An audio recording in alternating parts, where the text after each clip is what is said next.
Welcome back. And as you can see, it's finished. The Bob Marshman building standing there in all its glory. We spoke about Bob previously and how important he was to the development of the Construction Training Centre.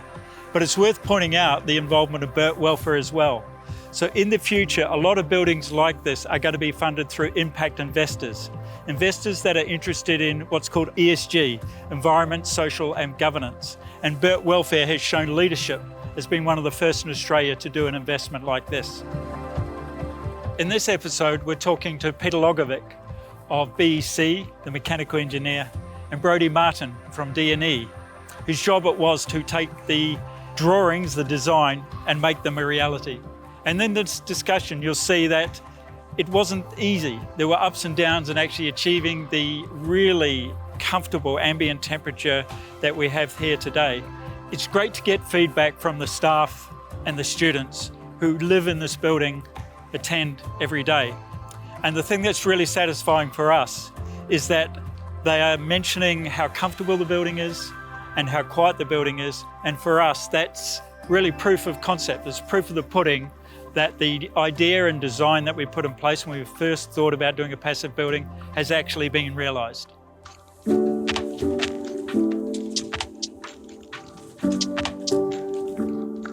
I'm here with Peter Logovic. Peter is the mechanical engineer that's been working with us on the project. So Peter, can you give us a little bit of your background and what has sort of attracted you to this and the sort of skill sets that you've been bringing to this job? Yeah, sure. My background is Central Queensland kid and went to college up there at university. And humid up there. Very humid. Yeah, and that'll be relevant later. And there's a good reason why I don't go back there, because it's too humid. And so I started my trade working for a mechanical contractor up there. I did contracting down in the Gold Coast, learning lots, bigger projects, big box retail, all of that sort of stuff. And then I came back to Brisbane. I got an opportunity to work for a Tier 1 consultancy. And then I went to a Tier 2 engineering consultant here in Brisbane, where I'd worked up until about probably 3 years ago. And then I've come across to Beck to, be part of their sort of head office Brisbane mechanical team. And look, it's been a fantastic experience. So it seems to be working well and we're getting positive feedback. But I'd like to really take you back on the journey, Peter, because I think there were times when we were thinking maybe we wouldn't get here. Is it going to work? I've sort of blotted that out of my memory, but I mean... Yeah, it's been... It's a trigger, you brought it back. Yeah, there's a tick. Yes, certainly it's been a challenging road. And this sort of passive house philosophy in a sort of subtropical environment, in a training college environment, it was always going to be a challenge. We knew that when we took it on. We certainly went through lots of different variations of how we could do this building, how we could service it with the parameters that we had, at the time, working with a number of people and how it's going to operate and all of those sorts of things. Passive house is all about human comfort, which talks about relative humidity, temperature, and CO2, and they're the sort of things that it sort of works around. So you've got a bit of a different diverse triangle or square to sort of work within, and this building is actually performing quite well, Phil. Yeah. And the beauty for me is there's no quirkiness to it. There's a flip side to that as well, which is, there's a lot of sophisticated stuff, above the ceiling and so forth, that no one knows the pain we went through to actually get it designed by yourself, Peter, and to get it installed. And yet it's just working nicely in the background. Yeah, and they all have to work together. They all have their own ways that they need to control their particular metric. Like, for example, there's the Stiebel Eltron heat exchangers, which are sensible heat exchangers, and they control the humidity. But they've got lots of flexibility in how they operate. They operate by their own control. That's an OEM type solution. There's no way around that. There's the air conditioning side of things, which obviously every building has air conditioning, but this building really challenged me, and it really challenged me from my design desk. The kilowatts that was actually provided here was significantly lower than any training room, classroom, anything that I've ever done before.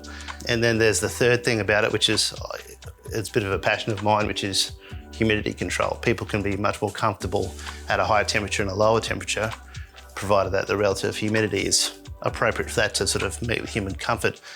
And so it's working really quite well together. Each one of those different technology types has its own control, and it's got its own deadband to work in. And I must say, I'm really impressed with how it's working so far. If I was sort of reflecting on the highs and lows of the design and construction, if you were given an opportunity to do something like this again, would you? Would I? Yes, I'm glutton for punishment. But I think that there's so much more that this industry needs to do. As engineers, we go to training conferences all the time, the future of HVAC ones and the indoor air quality ones and all of those things. I go to those events annually to scare me into driving that action forward. I think it's very easy for us to get involved in the day-to-day, do a project, do it simply, do it cheaply, get out of it, move on. As an industry, we need to be doing so much more, and not everyone's aware of that, but we are so far behind the 8 ball, and that's why I like to focus on the energy efficiency of buildings, the technology that's out there, actually importing them into my designs. I think it's really up to the engineers of this industry to really identify this stuff and put our neck out on the chopping board, it might be. But if we need to get it out there and start suggesting it to clients, suggest appropriate equipment and appropriate solutions to improve these buildings, both from an indoor air quality, comfort point of view, and also energy. We've got to stop just focusing on energy. It's important, it is very important. But that's been the focus for the last umpteen years. We need to really bring this conversation back to what's actually important. Do you want to be in these spaces? Because if you don't want to be in the spaces, well, people aren't going to be in those spaces. They're going to have a sick building syndrome. People have more sick days. They're not going to come into work. They're going to prefer to work from home. And so it's a perception thing that I think is part of the joy of this sort of building. And I think the lessons that we learnt from doing it here, I mean, the next time it's done, it's going to be quicker. After that, the next time it's going to be. So before too long, I think just building Passive House in a humid climate, which is what we've done, will just become second nature. It makes a lot of sense on a lot of aspects of the build, for sure. But the thing is that we're all very busy people. We're all sort of busy doing the same thing that we've done time and time again. This took a lot of brain power to sort of come to grips with the different metrics of the different, as I mentioned before, the different kilowatts, the different moisture extract, the different outside air rates, and getting that all to balance properly. It took a lot of work to get comfortable with that myself as an engineer, because it wasn't the numbers that I was used to looking at, because we're pushing those boundaries, and a lot of people don't have the time or the money to push those boundaries, but I think the result speaks for itself. And I'd like to think, Peter, that you're a better engineer for it. Yeah, well, I really thank you for the opportunity. It's been fun, and I think I'll definitely do it again. Cheers.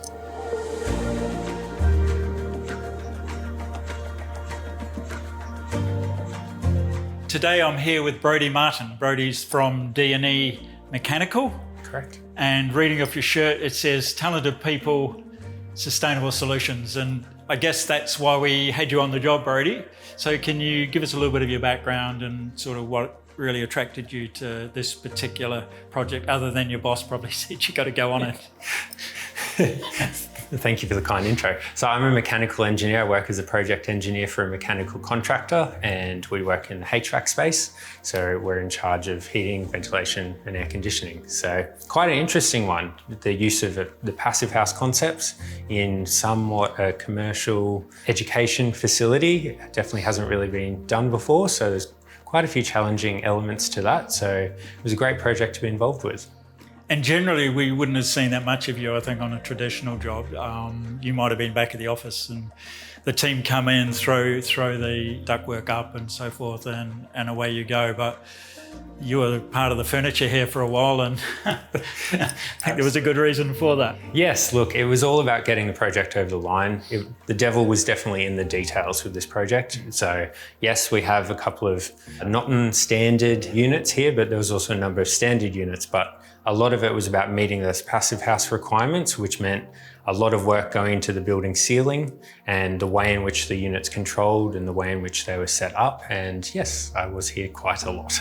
What I like about it's a sophisticated system, but you don't really get that much sense of it because most of it's actually above us, and you can't really actually see that intricacy. Can you talk a little bit about how it does its smarts without, I guess, human interaction? Sure. So the HRVs are responsible for providing the outside air, the fresh air, and maintaining the CO2 level, which is what we use to identify a healthy or compliant building based on the number of people in each space. So they use a multitude of CO2 sensors. There's one per room, and that information is fed back to the HRV unit, which then determines what the demand is for fresh air, and will either ramp up the amount of fresh air or ramp down the amount of fresh air to maintain a satisfactory CO2 level. And then in terms of the cooling, we've got a large PIR system in the roof above us, and that tries to maintain the humidity level within the space. And then each room also has a separate fan coil unit which will sit and will just maintain the comfortable temperature within the space based on a temperature sensor. I do wonder about code compliance and whether we've got a set of, Australian rules here, but to do something innovative and different and European, which is pretty much what we've done, we've sort of had a slight clash. Yes. So can you talk about the clash and who won the clash in the end? I think we found a happy medium. And that is challenging in that when it comes to building certification, it's just about code compliance.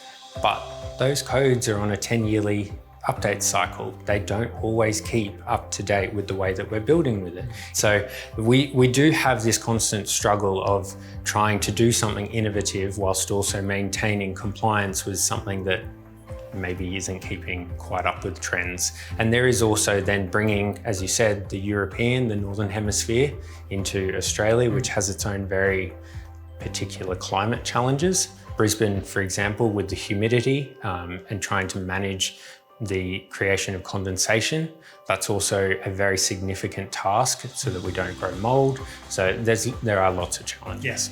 So you've obviously learned a lot. How do you take the learnings from that and into your company or into your, Engineers Australia Queensland branch? How do you filter that information out so that, the next people that do it, they'll still have problems, but they'll have fewer problems, and then there'll be fewer problems and then all of a sudden these become reasonably easy to do.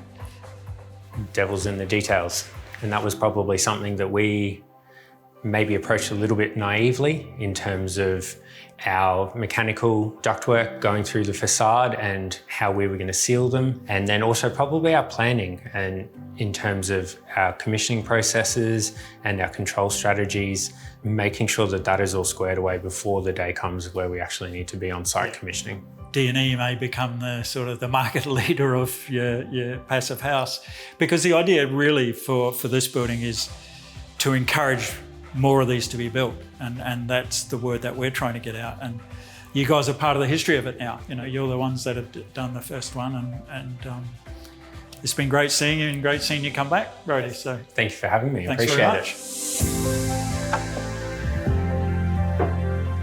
We hope you found those discussions informative. As you could see, it wasn't a straightforward job to get that ambient temperature and that passive house certification working as we required it, but all that effort was worth it. Looking ahead, I'm going to take you through a sweep of the building. We will talk about some of those things that we put into the building that we didn't have an opportunity to talk about in previous episodes. So we're looking forward to taking you through the finished building in the next episode.